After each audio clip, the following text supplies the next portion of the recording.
Assalamualaikum warahmatullahi wabarakatuh. Perkenalkan, kami dari kelompok 15 yang terdiri dari 4 anggota.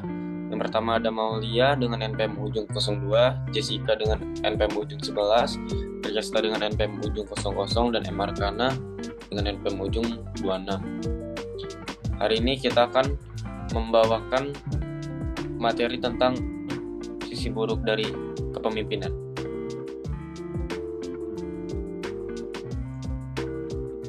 Pemimpin yang efektif. Pemimpin yang efektif adalah mereka yang memenuhi kriteria tersebut, dan mereka yang tidak efektif adalah yang tidak dapat memenuhi semuanya secara bersamaan.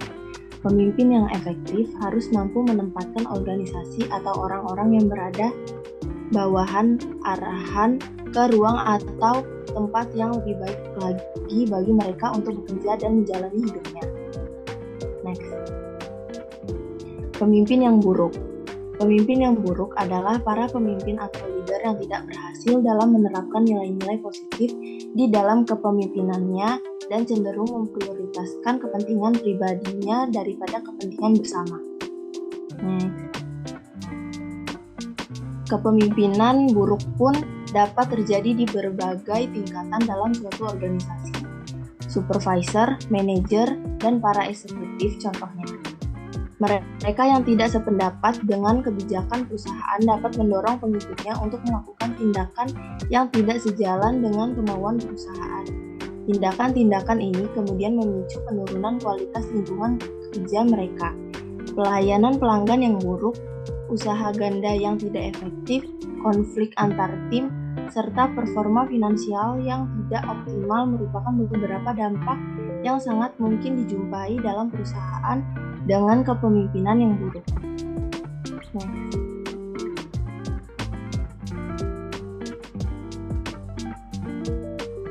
Materi selanjutnya yaitu ketidakmampuan manajerial. Ketidakmampuan manajerial ketika kepemimpinan yang buruk seringkali diasosiasikan dengan individu yang membentuk tim yang berujung dengan akhir yang buruk dan korupsi. Maka ketidakmampuan manajerial lebih sering dihubungkan dengan individu yang membentuk suatu tim yang kompeten dan mencapai hasil dari tim itu sendiri. Akan tetapi, sebagian dari mereka menciptakan citra mereka dengan program untuk naik pangkat. Program ini memang meraih perhatian banyak orang, tetapi pada dasarnya sama sekali tidak menjamin kesuksesan.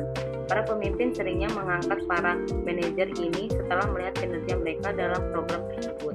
Karena itulah para manajer memiliki catatan kerja yang mengesankan karena sebelum naik pangkat mereka mempunyai potensi kerja yang sangat bagus. Sebagian besar leader gagal menjalankan perannya karena secara individu mereka tidak mampu memberikan atau memfasilitasi kebutuhan anggotanya. Ketidakmampuan tersebut ditandai dengan yang pertama, tidak mampu menangani masalah. Kedua, gagal menyalakan budaya inovatif. Ketiga, tidak terbuka dalam menerima kritik dan saran. Keempat, gagal memberikan inovasi. Masalah kepemimpinan. Yang pertama, kegagalan dalam berkomunikasi kepada karyawan. Kedua, kurangnya akuntabilitas. Ketiga, segan melakukan pemecatan. Keempat, kurangnya pemerataan. Kelima, kurangnya visi dan jelas. Keenam, tidak bisa menyusun budaya perusahaan yang kuat.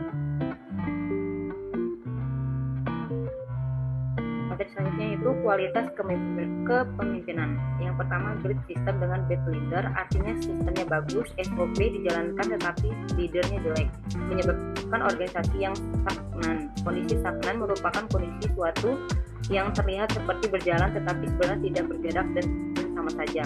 Susah berkembang yang nampak begitu saja karena tidak memiliki great leadership. Kedua, bad system dengan good leader, artinya organisasi berkembang tetapi SOP tidak dijalankan sehingga leadernya harus struggling kerja keras mati-matian.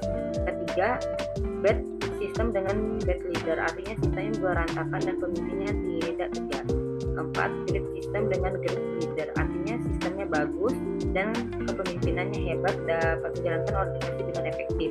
Ada keseimbangan antara sistem yang ada dengan kepemimpinan untuk menjadi sistem yang kuat.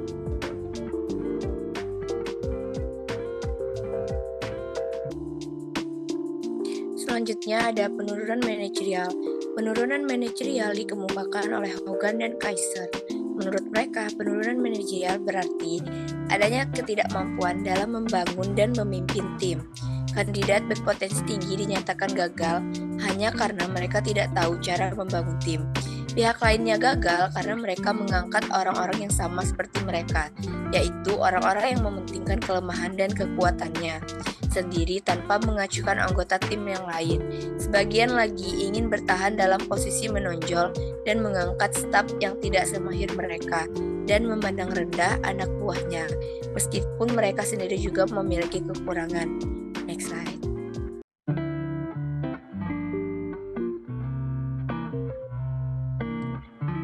Orang-orang dengan posisi jabatan yang tinggi selalu terlalu sibuk melakukan aktivitasnya sendiri, juga mengalami kesulitan membangun tim karena mereka tidak memberikan kuasa sama sekali terhadap anak buahnya.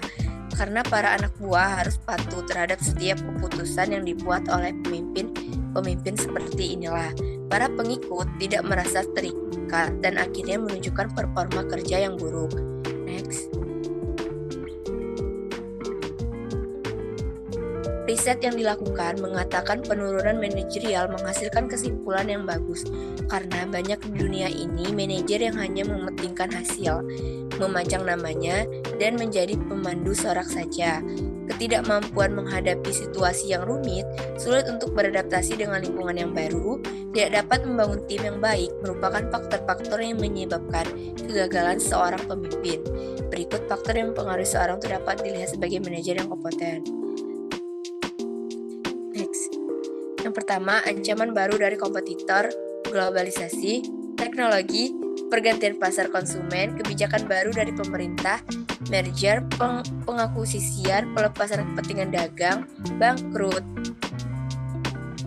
Di sisi lain, terdapat 6 faktor yang menyebabkan kesulitan dihadapi seorang manajer di suatu perusahaan. Lanjut ke rekan saya.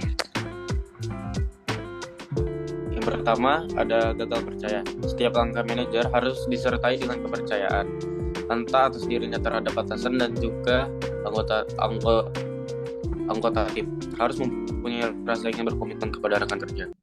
Gagal menjalin kedekatan.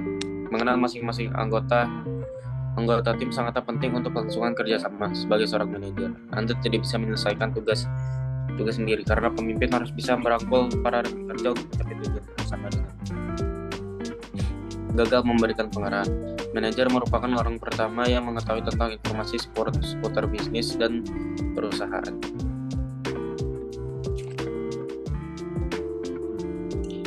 Gagal mendengarkan dan membantu. Tidak ada tugas yang berjalan dengan sempurna. Sebagian besar dari mereka tentu ada titik sulit dan membutuhkan kehadiran banyak orang untuk menyelesaikannya. Gagal tanggap atasi masalah. Setiap pekerjaan tentu memiliki risiko dan kesulitan. Tidak semuanya berjalan lancar. Kendati demikian, hal tersebut harus segera dicari tahu dan ditangani agar tidak menjadi momok. Tidak adil. Anda tidak harus memperlakukan setiap karyawan dengan cara sama, tetapi mereka harus merasa seolah-olah menerima perlakuan sama. Sekian presentasi dari kelompok 15. Terima kasih. Assalamualaikum warahmatullahi wabarakatuh.